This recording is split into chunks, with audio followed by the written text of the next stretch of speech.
సీరియస్గా కూడా. ఆ రెండింటి మిక్స్ చేయడమే ఆయన విజయం అనుకుంటున్నాను. ఈ సందర్భంగా ఆయనకి అభినందనలు తెలియజేస్తూ అవకాశం ఇచ్చినందుకు కృతజ్ఞతలు తెలియజేస్తాను. ఒక కావ్యాన్ని ఆడపిల్లతో ఎందుకు పోలుస్తారో నాకు ఇప్పుడు అర్థమైపోయింది బాగా.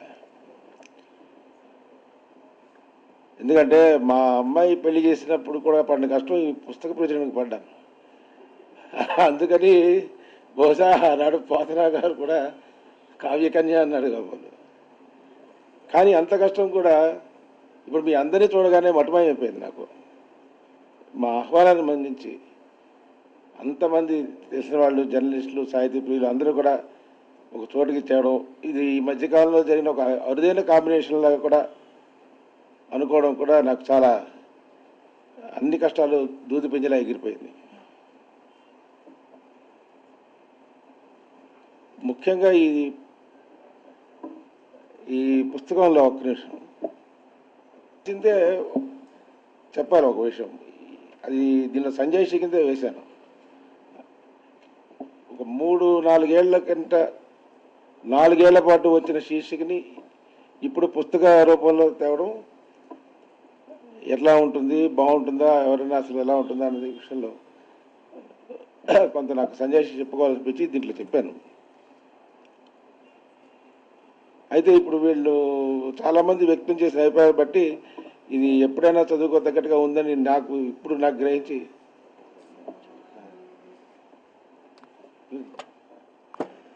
క్షమించాలి. మా చిరకాల మిత్రుడు, మా మనోవైజ్ఞానిక శాస్త్రజ్ఞుడు పట్టాభిరామ గారు వచ్చారు. దయచేసి ఆయన్ని వేదిక మీదకి రావాల్సిందిగా కోరుతున్నాను.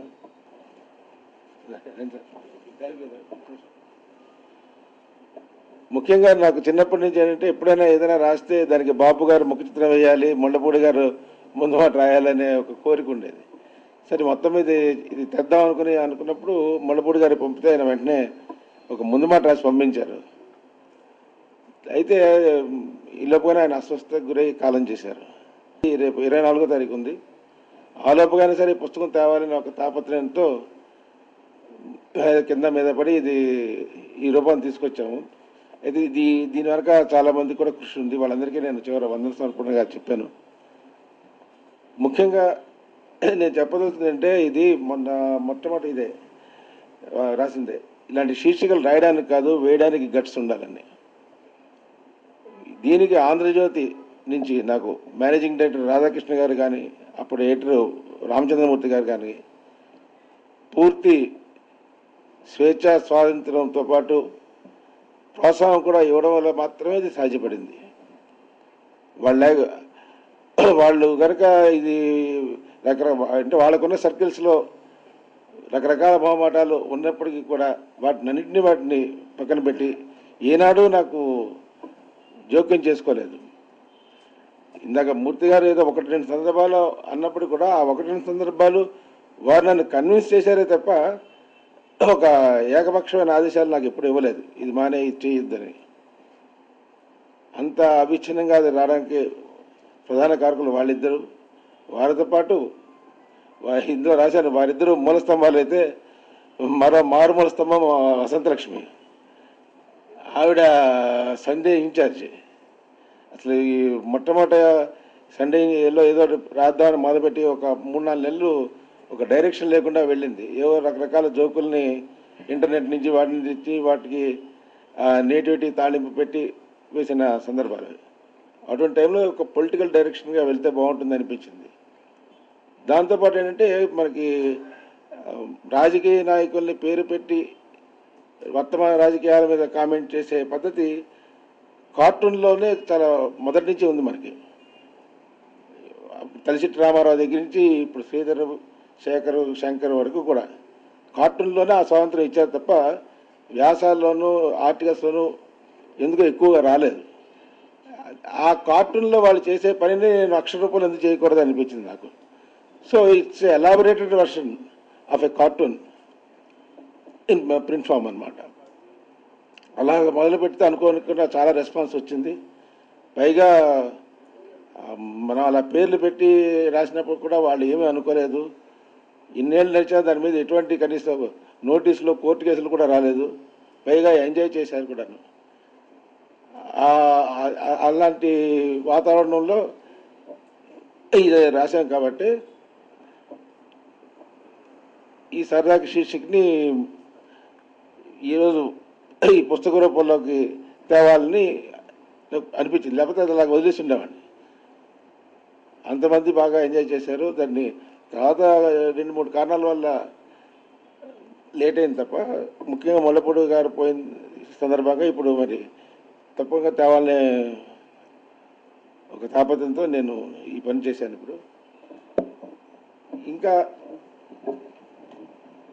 ఇందాక చెప్పారు, 36 ఏళ్ల పాటు జర్నలిజంలో ఉన్నప్పటికీ కూడా ఈ సరదాకి కాలంతో వచ్చిన గుర్తింపు ఒక ఎత్తు, మిగతా అంతా ఎక్స్పీరియన్స్ ఒకటి.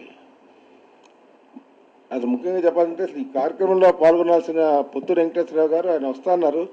కానీ ఆయనకి ఇప్పుడు మార్నింగ్ వాళ్ళ ఇంట్లో వాళ్ళ తల్లిగారి యాబ్దీకి ఉన్న వాళ్ళు రాలేపారు. ఆయనతో నేను ఎప్పుడూ అన్నాను, సార్ ఏంటి అంటే, ఆయన మా గురువు గారు, ఈనాడులో పనిచేసినప్పటి నుంచి.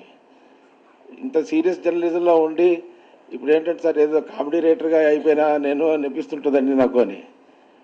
ఆయన దానికి చాలా చీవర్లేశారు నాకు. ఇది ఈ తరహా జర్నలిస్టులు ఎవరు లేరు రాజగోపాల్, నువ్వు తప్పకుండా దీంట్లోనే చెయ్యి. మూర్తి గారితో కూడా నేను చాలా సందర్భాలు చెప్పాను. నేను ఈ తరహా రచనలు చేస్తున్న జర్నలిస్టులు లేరు ఇప్పుడు. నాకేంటంటే ఏదో కామెడీ ముద్ర పడిందేమో అని ఒక చిన్న ఏదో బిడియంగా ఉండేది. రాజగోపాల్ అంటే వాళ్ళు సరదా కట్టినారు తప్ప నా పాత 30 ఏళ్ల చరిత్ర పోయింది అనిపిస్తుంటుంది. కానీ ఇప్పుడు దీనికి వస్తున్న రెస్పాన్స్ బట్టి చూస్తే ఇప్పుడు పూర్తి సంతృప్తిగా నేను ఏ పని చేసినా జర్నలిస్ట్ అనేవాడు, నేను ఒక సూర్యప్రభ లాంటి దానికి ఎడిటర్ చేసినా, అక్కడ రెస్టారెంట్ చేసినా, ఇప్పుడు ఏం చేసినా జర్నలిస్ట్ అనేవాడు నిక్కచ్చిగా నిబద్ధం చేస్తాడు. ఆ పేపరు తారతమ్యాలు బట్టి, స్థాయిలు బట్టి వాడు వర్క్ ఉండదు. అలాగే ఇది చేసినప్పుడు కూడా అంతే సిన్సియర్గా చేసాము. ఇందాక నారాయణ గారు చెప్పినట్టు డస్క్లోనే నేను రాత్రి 12 నుంచి తెల్లారుజాము 3 దాకా రాసేవాడిని. ఇది ఎప్పుడు నైట్ డ్యూటీల్లో. అప్పటికి ఇవ్వకపోతే మా వసంత లక్ష్మికి డెడ్ లైన్కి అందుకోవడం కష్టం. అప్పటికే ఆవిడ లాస్ట్ మినిట్ దాకా నాకు టైం ఇచ్చేవారు. ఇది కూడా తీరిపోయింది. ఇది కామెడీ జర్నలిజం, కామెడీ అనే పేరే తప్పు అసలు. ఎందుకంటే శ్రీనివాస్ గారు కూడా చెప్పారు, కామెడీ, హ్యూమర్, సెటైర్ వీటి అన్నిటి మధ్య ఒక సన్నటి గీత ఉంటుంది. అటు ఇటు జంప్ కాకుండా రాయడం అనేది కొంచెం కష్టమేది. ఆ నిరంతర మథనం, నిరంతర సంఘర్షణ మనసులో ఉండబట్టే ఇప్పుడు కాన్సెప్ట్ల గురించి కానీ, అప్పుడు టాపిక్ గురించి కానీ బయట తిరగడం కూడా కోల్పోయిన సందర్భాలు ఉన్నాయి నాకు. అందుకే రాజగోపాల్ రెడ్డి ఎక్కడ కనబడ్డం, ఎక్కడ తిరగడం, ఏ మీటింగ్ రాడంటే దానికి కారణం ఇదే. నిరంతరం దీని మీదే దృష్టి. అటు అది అనుభవించిన వాళ్ళకి బాగా తెలుస్తుంది. రాజగోపాల్ ఎట్లా రాస్తాడంటే, ఇంతకుముందు పెద్దలు చెప్పినట్టుగా వ్యంగ్యానికి హాస్యానికి మధ్య ఉండాల్సిన సున్నితమైన ఇది మిత్రులు శ్రీనివాస్ చెప్పినారు, పెద్దలు చెప్పినారు. ఒక సంపాదకుడు హైదరాబాద్లో ఉన్న జర్నలిస్ట్ మిత్రులకు చాలామందికి తెలిసే ఉంటుంది. హైదరాబాద్ వారిగా ఇళ్ల స్థలాలు ఇస్తుంటుంది జర్నలిస్టులకి. అట్లా ఇప్పటివరకు దాదాపు 1500-2000 మంది జర్నలిస్టుల మిత్రులకు ఇళ్ల స్థలాలు వచ్చినాయి హైదరాబాద్లో. ఆ సందర్భాన్ని తీసుకొని ఓ సంపాదకుడు, ఆయన కూడా వ్యంగ్యం రాస్తాననుకుంటాడు, హాస్యం రాస్తాననుకుంటాడు. ఆయన తన కాలంలో జర్నలిస్టులను చాలా అవమానపరుస్తూ వెకిలిగా ఒక కాలం రాసినాడు. ఆయన నాకు చాలా కడుపు మండిపోయి చాలా బాధ కలిగింది. కడుపు మంట కంటే కూడా బాధ కలిగింది. మేము మిత్రుల కోసం అని చెప్పి ఒక ప్రయత్నం చేస్తూ ఉంటే దాన్ని ఇట్లా మేమేదో అడుక్కునే వాళ్ళంగా, లేకపోతే పోయి ప్రభుత్వాల ముందు వాళ్ళ కాళ్ళు పట్టుకునే వాళ్ళంగా అట్లా చిత్రించి రాయడం జరిగింది. నేను బాగా బాధపడుతుంటే మిత్రుడు రాజగోపాల్ అన్నాడు, నేను ఒకటి రాసిస్తాను కానీ మర్యాదగా ఉండదేమో నా పేరుతో రావడం అది, ఎందుకంటే నేను అదే పత్రికలో పనిచేస్తున్నాను. నేను నా పేరుతో ప్రజాతంత్రంలో వేసుకున్నాను. అది చదివిన వాళ్ళంతా నాకు ఫోన్ చేసి, ఇంత అద్భుతంగా నువ్వు రాయగలవా అంటే, బాబు నేను కాదు రాసింది, ఇది వాడు రాజగోపాల్ రాసిచ్చాడు చెప్పుకోవడం జరిగి అది జ్ఞాపకం వచ్చింది. అది ఇప్పుడు అది ఎందుకంటే వ్యంగ్యం, హాస్యం ఇవన్నీ ఇతరులను ఇబ్బంది పెట్టకుండా, ఇతరులను హర్ట్ చేయకుండా, వాళ్ళు కూడా దాని నుంచి ఏమైనా నేర్చుకోవడానికి లేదా వాళ్ళు దాన్ని సరదాగా ఎంజాయ్ చేయడానికి ఉండాలి తప్ప ఒక మొత్తం కమ్యూనిటీని అవమానపరుస్తూ అట్లాంటి హాస్యం రాయడం ఇంతకుముందు నేను చెప్పిన ఛానల్స్లో వచ్చే వెకిలితనం కొన్ని ఛానల్స్లో, అన్ని ఛానల్స్ అనడం లేదు నేను. రాజగోపాల్ కృతజ్ఞతలు. ఒకసారి పట్టాభిరామ్ గారిని 2 మాటలు మాట్లాడాల్సిందిగా కోరుతున్నా. వేదికను అలంకరించిన పెద్దలకు, ఆశీనులైన అతిథులకు, సోదరుడు రాజగోపాల్ గారికి అందరికీ నమస్కారం. రాజగోపాల్ గారి గురించి అందరూ మాట్లాడే ఉంటారు. నాకు ఆయన is not only A friend, ఆయన నన్ను మోటివేట్ చేసిన మనుషులు ఆయన ఒకడు. మా ఇద్దరిది 30 ఏళ్ల పరిచయం. ఆయనకన్నా ముందు రాజా నేను 35 ఏళ్ల నుంచి ఫ్రెండ్స్. అప్పుడు నేను ఒక డైలమాలో ఉండేవాడిని. ఎంఏ సైకాలజీ చేశాను. ఈ కౌన్సిలింగ్ వైపు వెళ్ళాలా, అప్పటికే కొంత మెజిషియన్గా పేరుంది, మెజిషియన్గా ఉండాలా. ఈయన అడిగాను నేను, రాజగోపాల్ ఏం చేద్దామంటే, మీరు మెజిషియన్గానే కొన్నాళ్ల పాటు ఉండండి, ప్రెస్ మీట్స్ ఇట్లాంటివి పెట్టి మెజిషియన్ గారు మిమ్మల్ని మీరు ప్రమోట్ చేసుకోండి అని ఆయన ఫస్ట్ వైజాగ్లో పెద్ద ప్రోగ్రాం పెట్టాడు. ఆయన మొత్తం జర్నలిస్టులందరినీ పిలిచి, నాకు లోపల కౌన్సిలర్గా ఉంటే బాగుంటుంది అని. ఇట్లా ఉంది రాజగోపాల్ అంటే, మీరు పెట్టండి, ప్రాక్టీస్ పెట్టండి, ఎవరు వస్తారో చూస్తాను అని. ప్రాక్టీస్ పెడితే ఒక్కడు కూడా రాలేదండి. ఎందుకంటే ఆ రోజుల్లో ఈ కౌన్సిలింగ్ అనేది ప్రక్రియ కొత్తది, ప్లస్ ప్రతి ఇంట్లో అమ్మమ్మ తాతయ్యలు ఉండేవారు. సో నేను ఒక 6 నెలలు బిజినెస్ పెట్టానండి, ఎవ్వరూ రాలేదు. ఎందుకంటే అందరూ బాగుండేవారు అందరిళ్లలో, నేను తప్ప. అప్పుడు ఆయన అన్నాడు, నేను చెప్పాను కదా నీకు, వదిలేసే ఇది, మరి ఎప్పుడు పెట్టాలి సార్? 85 తర్వాత పెట్టండి అన్నాడు. ఇదంతా 75 టైంలో. 85 తర్వాత ఎట్లా పెడితే ఏంటి లాభం? అప్పుడు టీవీ వస్తుంది, ఎంసెట్లు, మెంటల్ కేసులు బాగా పెరుగుతాయి, నువ్వు అప్పుడు అట్లా వెళ్ళన్నాడు. బాగా గుర్తుంది, మా ప్రొఫెసర్ గారికి చెప్తే బరాబర్ చెప్పిండే ఆయన అన్నాడు. సో 85 దాకా నేను మ్యాజిక్లు చేసి తర్వాత ఈయన అన్నట్టుగానే ప్రాక్టీస్ పెట్టాను.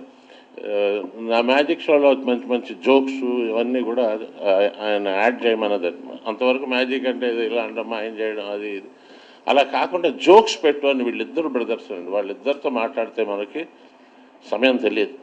ఎన్నో జోక్స్ అవన్నీ అలా పెట్టి నేను ఇదయ్యాను. So I must be very grateful to him. అండ్ నిజంగా వారు అన్నట్టుగా ఈ పుస్తకాన్ని ఎక్స్టెండ్ చేస్తే బాగుంటుంది. ఇప్పుడు రాజకీయ నాయకుల కన్నా నిజమైన సబ్జెక్టులు ఇంకా చాలా ఉన్నాయి. ఎంతోమంది ఐఏఎస్లు జైళ్ళకి వెళ్తున్నారు, వాళ్ళ గురించి కూడా రాసుకోవచ్చు. ఈ మధ్య అమెరికాలో పెద్ద కంపెనీ ఇక టెలిఫోన్ పెడదామని, కొత్త సెల్ ఫోన్ ఇంట్రడ్యూస్ చేద్దామని ఢిల్లీ వచ్చి మన అమర్ లాంటి జర్నలిస్ట్ని అడిగారండి, ఏ ఊర్లో పెడితే బాగుంటుంది కాన్ఫరెన్సు, లేటెస్ట్ సెల్ ఫోన్ అంటే ఆయన అన్నట్ట, సార్ అక్కడ ఇక్కడ ఎందుకు, తీహార్ జైల్లో పెట్టండి, ఆల్ ఎక్స్పర్ట్స్ అంతా అక్కడే ఉన్నారు, మొత్తం మీకు 2G స్పెక్ట్రమ్ అందరూ అక్కడే ఉన్నారు కాబట్టి అక్కడే పెట్టండి అన్నారట. అలాగే వాళ్ళందరి మీద కూడా సమాజంలో వచ్చే వాటి మీద కూడా సెటైర్లు వేస్తూ సమాజాన్ని గైడ్ చేస్తూ ఉండాలని కోరుకుంటూ ఇలాంటి బుక్స్ ఇంకా రావాలని ప్రార్థిస్తూ నమస్కారం.